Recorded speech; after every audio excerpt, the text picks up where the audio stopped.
Welcome at the University of Potsdam to a first lecture about physics of Tesla. And the first experiment will be presented by Johannes Müller, and of course not a real Tesla, but quite similar to it. This is my brand new Tesla, and yes, this is my video for my application. This experiment here is the one which is done by Nikola Tesla, who invented many things. Of course not a Tesla car, but everything else about high voltage currents and many more. We are right now at the laboratory of Mr. Henneberg, and as you can see, he has a lot of experiments. There are over 2,000 experiments in here, like on atom physics, on optics, or electromagnetic fields. And yeah, first we want to show you some of the experiments more in detail. The first part of this lecture is an experiment with interference filters. As you can see now, if I hold a flashlight which emits all visible wavelengths behind a red interference filter, the red glass filters out all wavelengths except the red one. The same applies for the green and the blue one. Now we will do the same experiment, but we will put on safety goggles. Please notice that you can still see the red light, but if we place a flashlight behind the blue filters, the goggles absorb the emitting wavelength. That's exactly why you should wear safety goggles if you are busy with strong lasers. Here we can see two control transformers. The white one comes from Tesla's era, the late 30s. The left one is up to date. Both transformers display the voltage and the current and have a slide control. Top left we can see the digital display of a voltage regulator. What we can observe here are some really cool optical phenomena. At the bottom there is a fluorescence screen. Close beside there are two spectral tubes.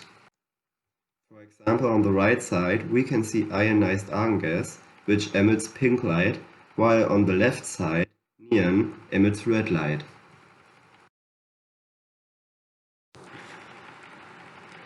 Next to my hand there is a black body radiator. Actually, I'm doing research on the spectrum of it. What is now marked with an arrow is a better black body radiator where we're currently working with. Now we can see a Raman experiment.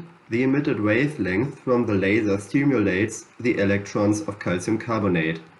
Here occurs Raman scattering, which we can quantify with the spectroscope. Now I want to explain Raman spectroscopy in greater detail because I was busy with it in almost half a year. I will show you first the principle of Raman scattering. It is easier if we have an energy graph, so here we go. The black horizontal lines are energy states. I will number them 1, 2, 3, 4, 5 and 1, 2 star. The star stands here for excited. In an atom, an electron sits on the energy state, for example 1, and becomes excited by the laser wavelength lambda 0. It jumps on the virtual state 1 star and nearly immediately falls back onto its previous energy state 1. That effect is called Rayleigh scattering. But in some cases, the electron falls onto a higher energy state, such that the emitted wavelength of the photon is bigger than lambda 0. I will call it lambda 1, because the energy is proportional to 1 over lambda. That is called Stokes-Raman scattering. Unfortunately, Raman scattering occurs only in one of 2,000 scattering processes. The Rayleigh scattering is the rule. Therefore, you need a so-called notch filter. He exfiltrates the Rayleigh scattering.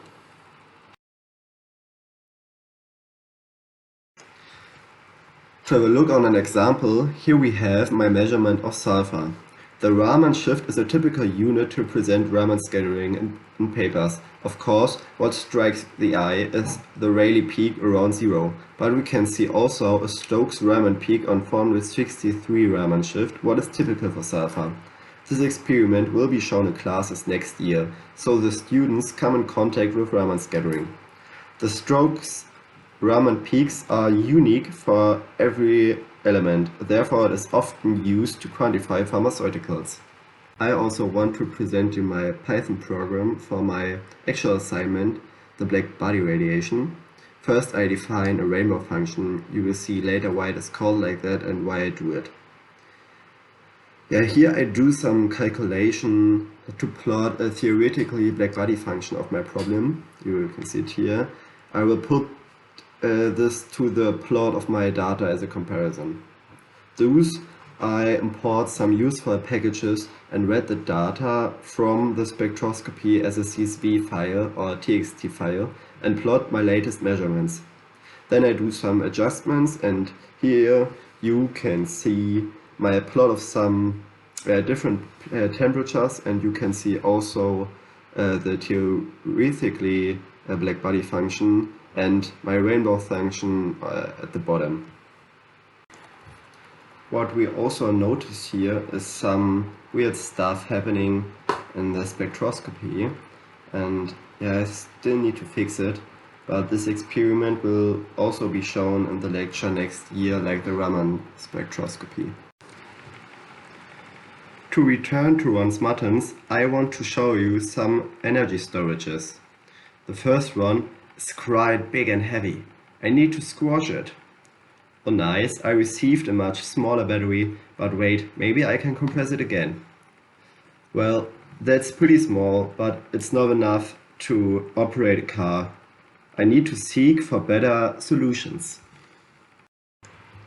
And I want to do it at Tesla. I am keen on advanced technologies. I want to prove that I am a tireless, ambitious researcher. I'm looking forward to pass my bachelor's degree in June. It would be possible to do the bachelor thesis also at Tesla or do an internship for you from June 21 until November 21. Thank you for considering my